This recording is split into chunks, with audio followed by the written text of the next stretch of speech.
ये रही नई वाली गाड़ी। अब आप लोग सोच रहे होंगे कि इग्निस को मैंने क्या कर दिया या इस गाड़ी को मैंने नया ख़रीद लिया है।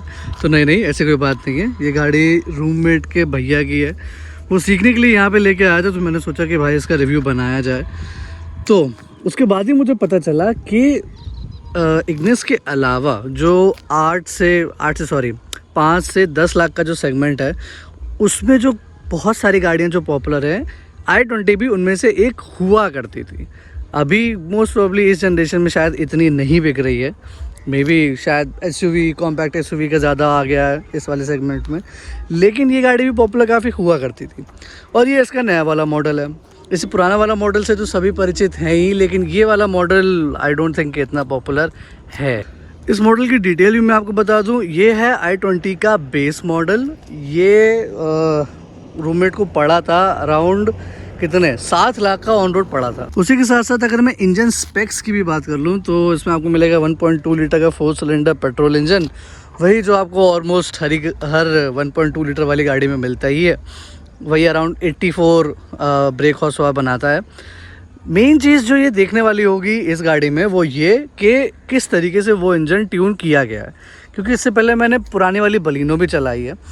उसमें एक चीज़ की परेशानी रहती है, वो ये है कि वो जो 1.2 लीटर का इंजन होता है वो लो एंड में टॉर्क बहुत कम देता है। उसकी वजह से जो गाड़ी का पंचीनेस होती है, मतलब जो इंजन का रिस्पॉन्सिवनेस होती है, वो थोड़ी सी कम हो जाती है, जिसकी वजह से बार बार उसको उठाने के लिए काफ़ी ज़्यादा क्लच और एक्सेलरेटर का प्ले करना पड़ता है। लेकिन इग्निस की ही तरह ये वाला नया i20 का मॉडल भी काफ़ी ज़्यादा अंडररेटेड एक तरीके से बन गया है।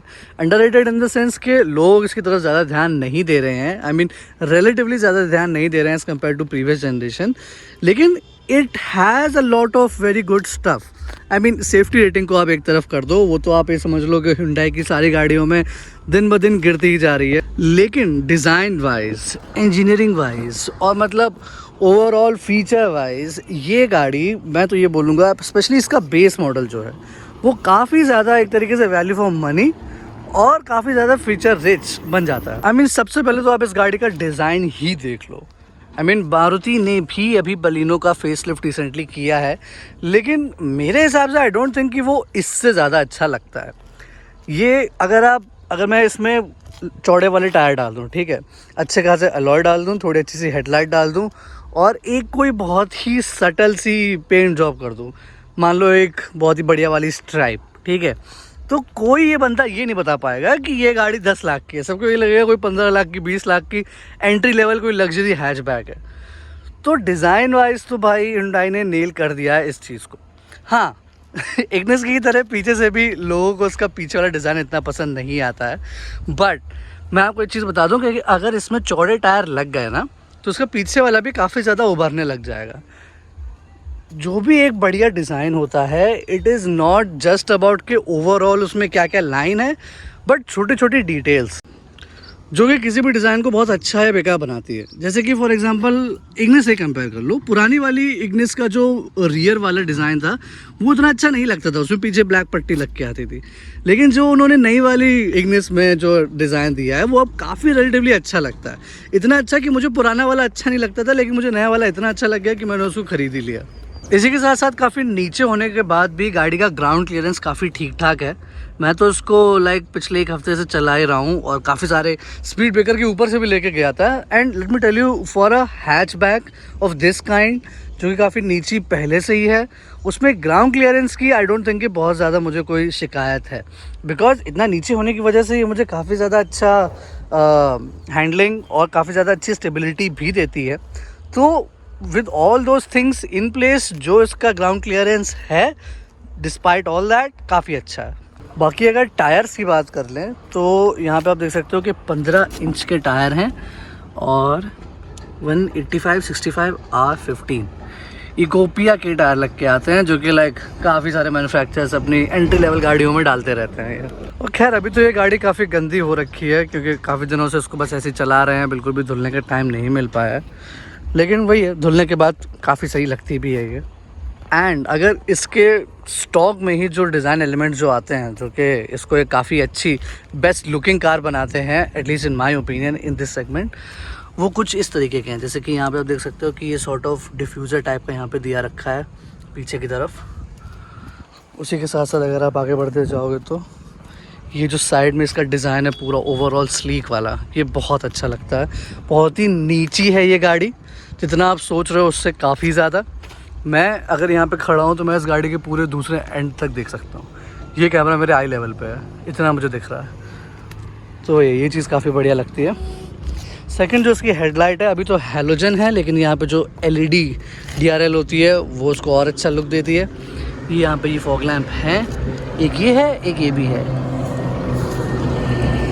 इसी के साथ साथ ये पियानो ब्लैक में नहीं है, एंड अच्छी ही बात है कि नहीं है, बिकॉज इसको सड़क को फेस करना है, एंड सड़क पे जितनी धूल और कंकड़ वगैरह आते हैं उससे तो इस चीज़ की शाइन मात्र शायद एक हफ्ते में ही चली जाएगी। ये जो लोअर डिफ्यूज़र यहाँ पे भी दिया रखा है, ये भी काफ़ी बढ़िया लगता है। जैसा कि आप देख सकते हो कि अभी तक यहाँ पे कोई स्क्रैच वगैरह किसी भी तरीके का नहीं है, विच मीन्स कि मतलब इसको ऊबड़ खाबड़ रास्तों में जाने से भी कोई ऐसी परेशानी नहीं है, एंड इसका ग्राउंड क्लियरेंस काफ़ी ज़्यादा सही है। प्लस ये जो मिरर का शेप है ये भी काफ़ी अनयूजुअल सा है। यहाँ पे कोई DRL वाली वैसी लाइट नहीं दिख रखी है, वो यहाँ पे आपको मिलेगी। और दरवाज़ों का शेप भी बढ़िया ही है। चलो भाई, सिंस हम लोगों ने काफ़ी बातें कर ली कि गाड़ी दिखती कैसी है और क्यों इतनी अच्छी दिखती है, अब आप लोग भी सुन के पक गए होंगे। आप लोग को भी ये जानना होगा कि दुनिया भर की बातें एक साइड, लेकिन भाई गाड़ी आखिर चलने में कैसी है। अगर कोई बंदा इस पर 7 लाख 8 लाख फूक रहा है तो क्या उसको अपने पैसे की वर्थ मिलेगी या नहीं। तो चलो भाई चलते हैं, पता लगाते हैं गाड़ी चलने में कैसी है। अपने पास गाड़ी की चाबी है, गाड़ी के फ्यूल टैंक में कम से कम हाफ फुल पेट्रोल है, और अब बस अपने पास समय है। खुल जा। तो बस अब इसको रगड़ते हैं और देखते हैं कि ये कैसी चलती है। सबसे पहले तो आप लोग इंजन की आवाज़ सुन लो कि भाई कैसी है। ये दबाया क्लच,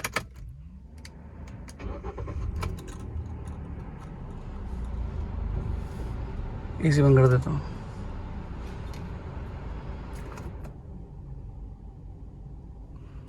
तो लगभग इतना साइलेंट कैबिन है इस गाड़ी का, जो कि मेरे हिसाब से ठीक ठाक साइलेंट है, एंड कोई भी ऐसा इशू नहीं आ रहा है कि आपको लगे कि हाँ भाई अगर इसमें ट्रैफिक में खड़ा होना पड़ गया तो कानों में दर्द हो जाएगा।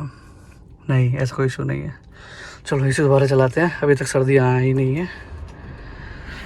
हाँ भाई चलो, पहला गियर डाल दिया है, पड़ा हुआ है, नहीं सॉरी अब डाल दिया है। चलो उठाते हैं इसको, पहले गियर की परफॉर्मेंस देखते हैं सबसे पहले तो। चलो ठीक है, बिना एक्सीलेटर दिया, केवल क्लच के प्लेस से मैंने उठा लिया पहले गियर पे। सेकंड गियर भी उठा लिया मैंने, चल रही है इतनी स्पीड पे, सेकंड गियर में है। अब एक्सीलेटर देना शुरू करता हूँ।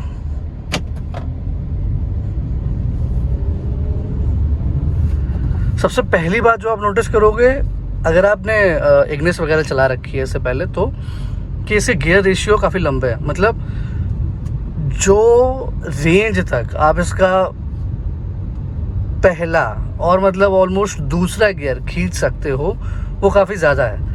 मतलब इनिशियल लो डाउन टॉर्क इतना ज़्यादा नहीं है पैर दबाते हुए, लेकिन वो चीज़ काफ़ी खिंचती भी है।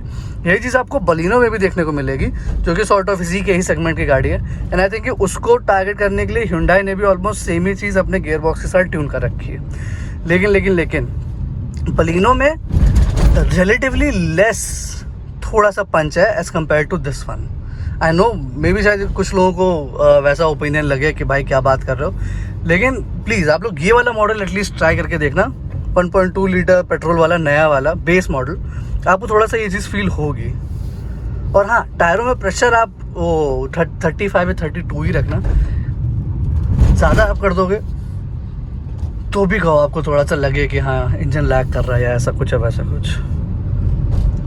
नॉर्मल क्रूजिंग स्पीड इसकी आप आराम से शहर के अंदर आई मीन इस तरीके की रोड पे, अगर आप नोएडा जैसे शहर में रहते हैं तो आराम से आप इतनी स्पीड रख सकते हैं 4th गियर पे।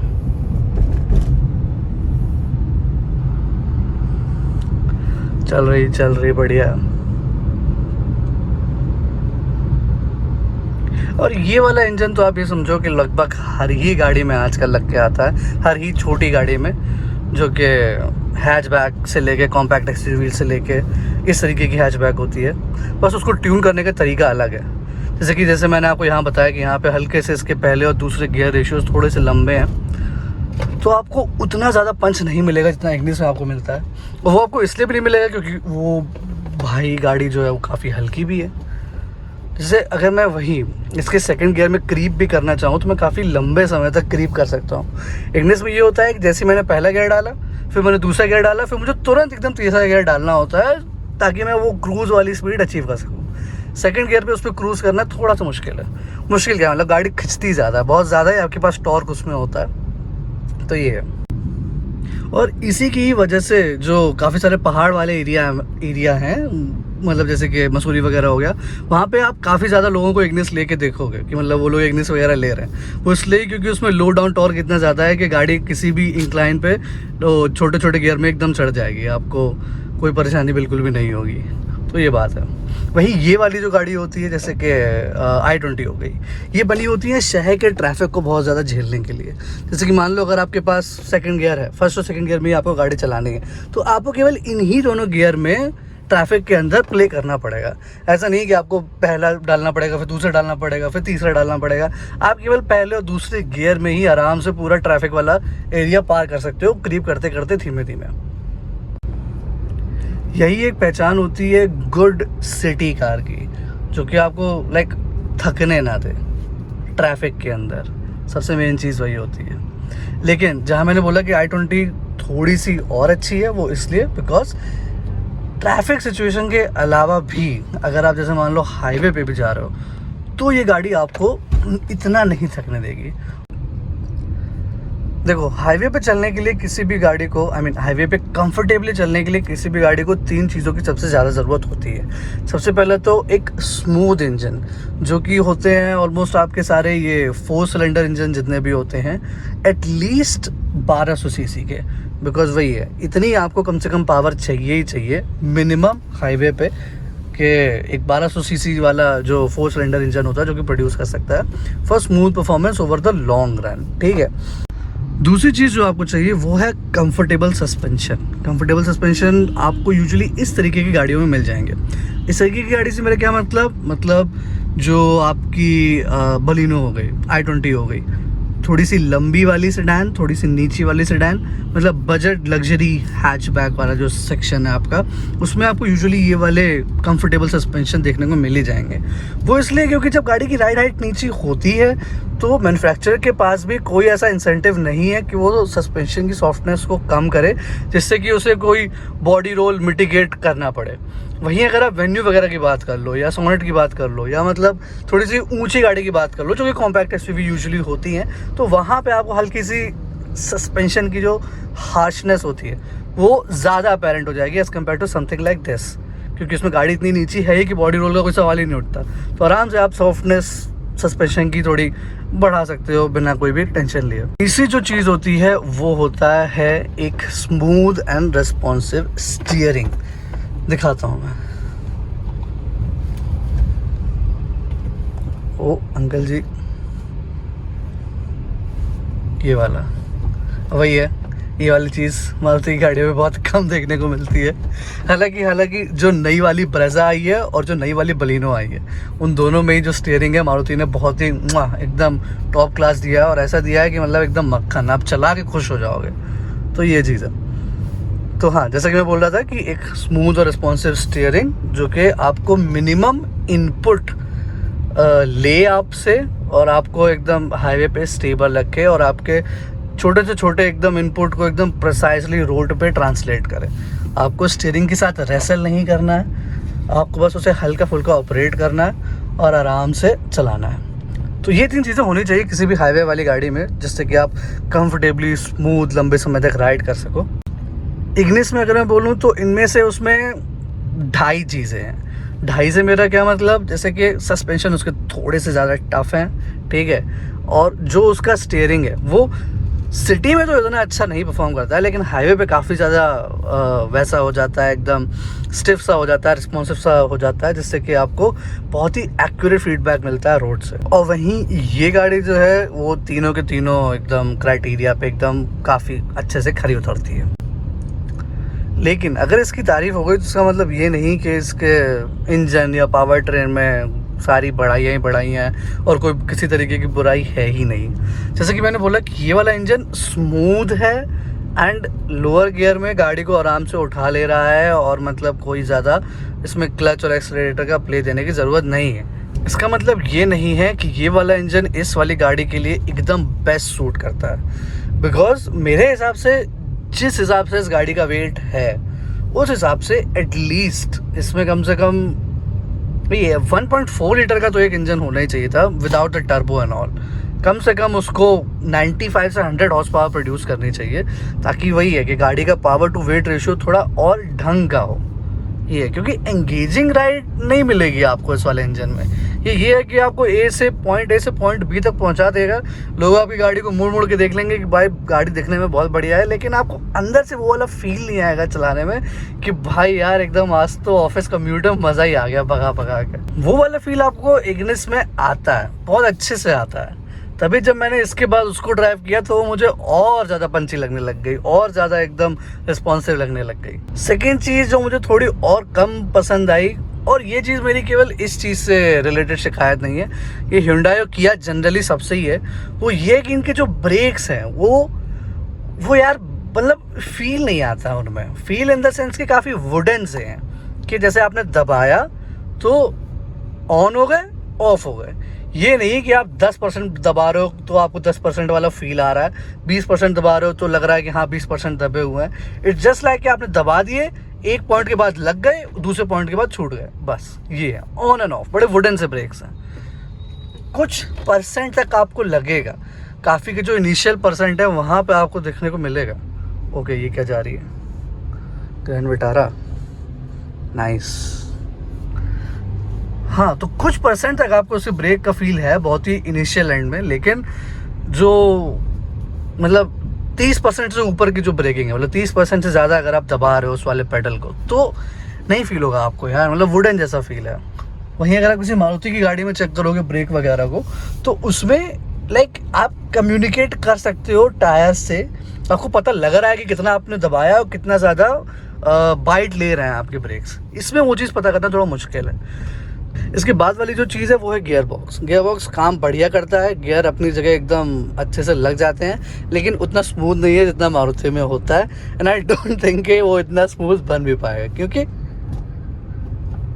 वही है लाइक ये वाली चीज़ आई थिंक जापानीज़ वाले इंजीनियर से ज़्यादा अच्छे से सॉर्ट कर रखी है एज़ कम्पेयर टू कोरियन वाले। लेकिन ठीक है, अगर कोई हमेशा से यही वाली चीज़ चलाता आ रहा है तो उसको उससे कोई कंप्लेन नहीं है। आई एम जस्ट सेइंग कि एक अच्छे गियर का जो थ्रेशोल्ड होना चाहिए वो ये चीज़ पार कर चुकी है, लेकिन उससे भी अच्छी लाइक 90% 95% जो है वो मारुति ने अचीव कर रखा है एज़ कम्पेयर टू Hyundai। तो ये है। हाँ, इसमें टाटा से कंपेयर मत करना, टाटा से तो लाख गुना अच्छा है ये वाला, आपको बहुत अच्छे से एकदम प्रिसाइज थ्रो मिलते हैं। थोड़े से थ्रो लंबे हैं as compare to Ignis, but चलेगा, कोई दिक्कत नहीं। एक चीज़ जो इस गाड़ी में बहुत ही ज़्यादा प्यारी है वो है इसकी हाई स्पीड थोड़ी सी स्टेबिलिटी। हालांकि अभी टायर थोड़े पतले से लगे हैं, एटलीस्ट 205 सेक्शन के होते तो और अच्छा लगता, लेकिन फिर भी उस स्पीड में भी मतलब उस टायर में भी जो आपको एक हाई स्पीड पे थोड़ा सा एक कॉन्फिडेंस मिलता है वो काफ़ी अच्छा है। जैसे कि अभी मैं कितना पका रहा हूँ,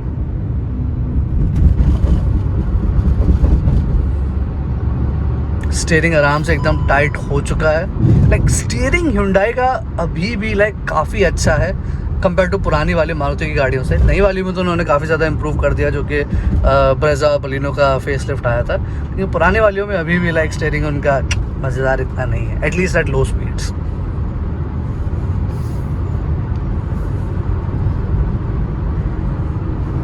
अब ब्रेक दबा रहा हूँ, देखना, ठीक है। 50 मतलब 30% से आगे फिर बस वो ऑन ऑफ है ब्रेक, मुझे पता ही नहीं लगा कि मैंने कितना दबा दिया ब्रेक।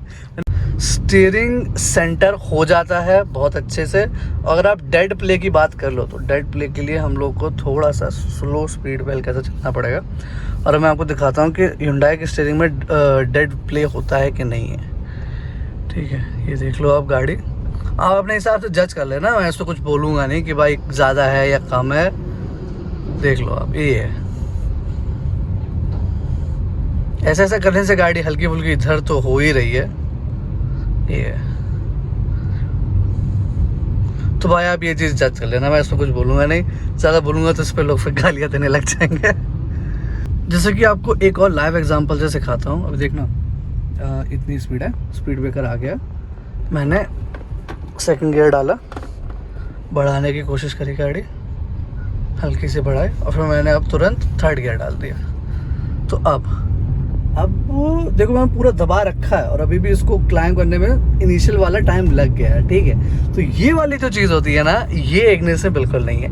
यही इसी ही चीज़ की वजह से मैं बोलता हूँ कि इस गाड़ी की जो पंचीनेस है या जो एंगेजिंग ड्राइव है वो थोड़ी सी कम है।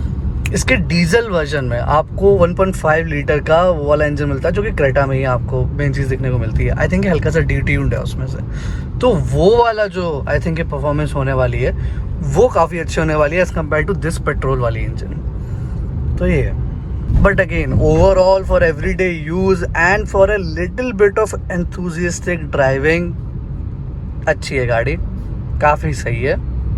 Not as punchy as like some of the Maruti engines, but still हाँ it is getting the job done।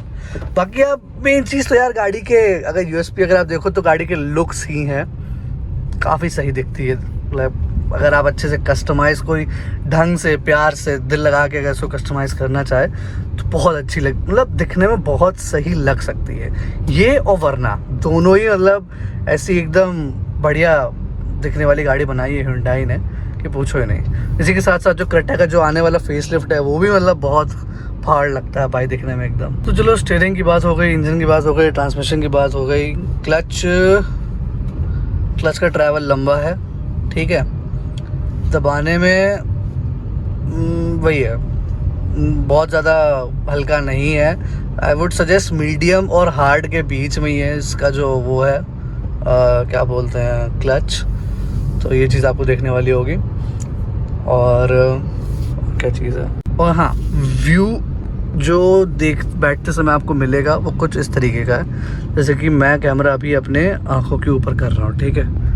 ये देख लो, ये है व्यू, आपको जो चलाने में दिखेगा। हाँ मुझे मतलब बोनेट के एक हल्के से एंड तक का तो दिख ही रहा है, और सिंस इस वाले वेरिएंट में कोई हाइट एडजस्टेबल सीट नहीं है तो this is what you get. तो ठीक है, मेरे हिसाब से व्यू में तो आई डोंट थिंक कि कोई इतना इशू होना चाहिए, प्रोवाइडेड अगर आप 5-6 से ऊपर हो। अगर आप 5-6 से नीचे हैं then I would not suggest कि आप इस गाड़ी में लाइक आराम से देख पाएंगे। फॉर रेफरेंस मेरी हाइट अराउंड 5-8 है, तो मुझे तो खैर किसी भी गाड़ी में कोई ऐसी दिक्कत नहीं होती, मैं आराम से देख लेता हूँ। तो ये चीज़ है। चलो परफॉर्मेंस की तो बात काफ़ी सारी हो गई, अब मैं आपको दिखा देता हूँ कि इस बेस मॉडल में आपको क्या क्या फीचर्स मिलते हैं Hyundai की तरफ से। चलो कहीं गाड़ी साइड में लगाते हैं फिर देखते हैं। और हाँ जाते जाते आप एक बारी माइलेज और देख लो गाड़ी का, तो आप देख सकते हो कि 17.4 का एवरेज अभी शो हो रहा है।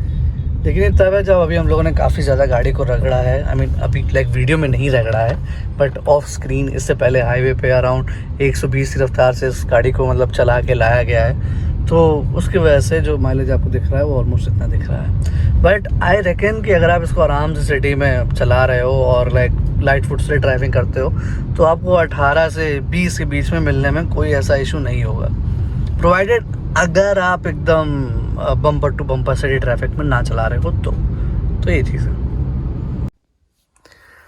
चलो भाई गाड़ी किनारे लग गई है, अब आपको दिखाता हूँ एक एक करके कि क्या क्या चीज़ें हैं इसमें। सबसे पहले तो इंस्ट्रूमेंट क्लस्टर कुछ इस तरीके का है,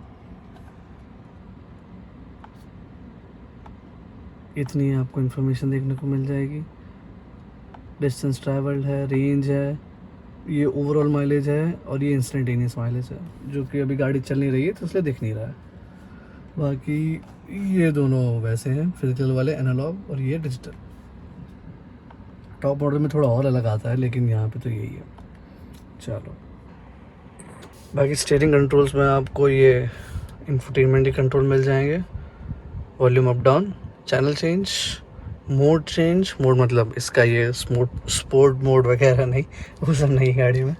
फिर उसके बाद रीसेट ट्रिप का, और फिर उसके बाद ट्रिप कि मतलब कितना चली है गाड़ी, उस चीज़ के लिए।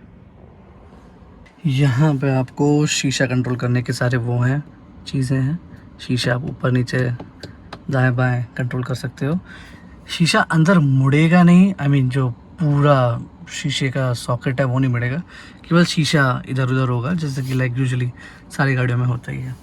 बाकी डोर अनलॉक, चारों पावर विंडो, और ये विंडो लॉक का, आई मीन विंडो का जो शीशा होता है उसका लॉक का। ये रहा इसका एसी, मैनुअली है, which is the way I like it. मुझे कोई अलग से इसमें ऑटोमेटिक नहीं चाहिए, मेरे पास इतना दिमाग है कि मैं आराम से मैनुअल वाला ऑपरेट कर लेता हूँ। तो ये बाकी USB यहाँ पे, 120 वोल्ट वाला चार्जर यहाँ पे। ये क्या है, ये कुछ है लेकिन मतलब किसी चीज़ से कुछ दिया है डालने के लिए, कुछ एडिशनल CNG टैंक लगवाना हो तो उसका कंट्रोल के लिए, लेकिन ये अभी तो लाइक खाली है, यहाँ कुछ नहीं है। बाकी इतनी सी जगह मिलती है आपको रखने के लिए, आप देख सकते हो। ये कोई है हैंड रबिंग करने के लिए चीज़ है, 1 2 3 4 5 है, इस तरीके की आप 5 बॉटल यहाँ रख सकते हो, जो कि काफ़ी बढ़िया। हैंड रेस्ट भी है, ये रहा यहाँ पे, कुछ पैसे पड़े हैं यहाँ पे, बाद में निकाल लूँगा मैं। और ये रही यहाँ पे सीट, इस पे सीट कवर चढ़े हुए हैं। ये वाले सीट कवर मतलब मैंने तो नहीं चढ़ाया, जिसने चढ़ाए हैं उसने चढ़ाए हैं, लेकिन मुझे पसंद नहीं आए क्योंकि ये मैं चौड़ाई में कुछ ज़्यादा हूँ, तो ये मेरे बैक में काफ़ी ज़्यादा लगते हैं। लेकिन ठीक है, उसकी गाड़ी है, वो जाने मुझे क्या। बाकी पूरा ब्लैक है यहाँ पे ये इंटीरियर। ये आप देख सकते हो कि यहाँ पे पीछे प्लास्टिक लगा हुआ है, और ये सीमलेसली यहाँ पे AC में ऐसे ट्रांजिशन हो जाती है, जो कि ओवरऑल अगर आप देखने की कोशिश करो तो काफ़ी मिनिमलिस्ट सा है, लेकिन जिस तरीके से गाड़ी में सामान फैला हुआ है उससे आपको मिनिमलिस्ट सा ये बिल्कुल फील नहीं होगा। बाकी वही लाइनों लाइक स्पीड लाइंस की ये जो डिज़ाइन है वो आपको यहाँ पे भी कंटिन्यू होती हुई दिखेगी, जैसा कि आप देख सकते हो। स्पीकर आगे दिए रखे हैं, और पीछे इसमें ब्लैक कलर का है हैंडल, उधर है विंडो का कंट्रोल, वो रहा वहाँ पे हाथ रखने की जगह। ऑलमोस्ट ऑल ब्लैक ही है, कोई भी आपको वाइट कुछ देखने को नहीं मिलेगा एक्सेप्ट फॉर दीज पिलर्स, लेकिन भैया ये कहाँ ही गंदे होने वाले हैं। तो सही, आप आराम से ईजिली इसको मेंटेन रख सकते हो, आपको ज़्यादा रख करने की ज़रूरत नहीं है। ये स्टीयरिंग कवर लग के नहीं आया है, लगवाया गया है बाहर से।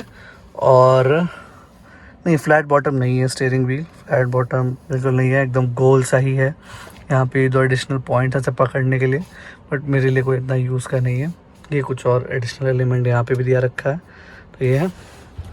बाकी ये रहा हैंड ब्रेक, ये रही है गाड़ी। ओवरऑल इग्निस से चौड़ी तो है ही, ऑब्वियस सी बात है।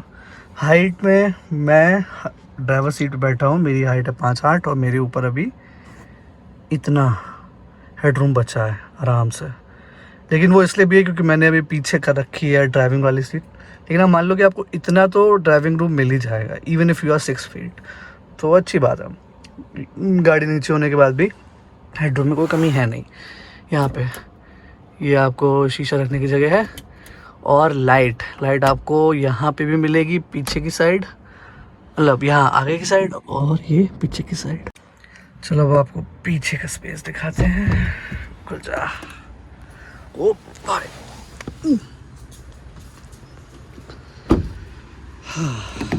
एक सेकेंड खोलना पड़ेगा।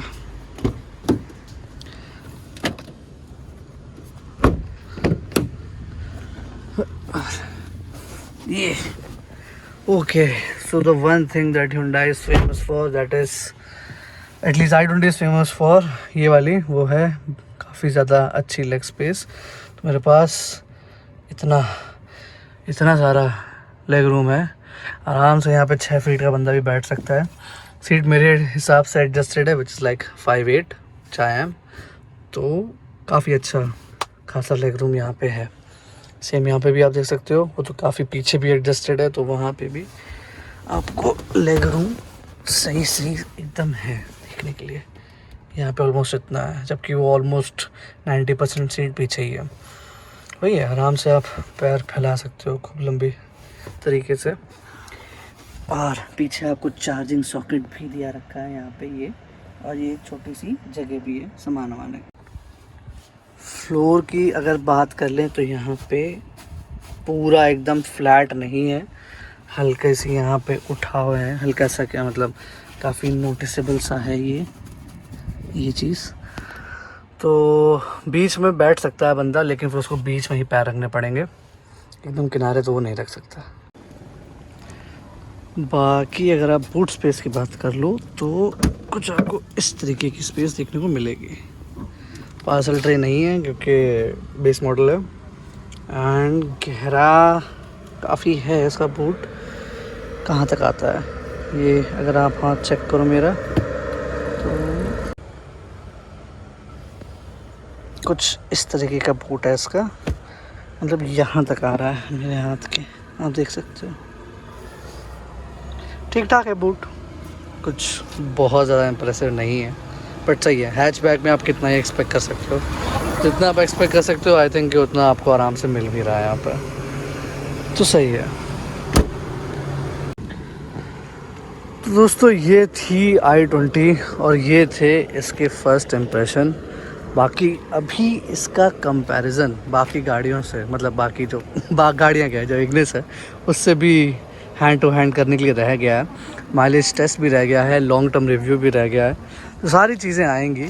सो subscribe for more not just Ignis but i20 related content, and I will see you guys next time.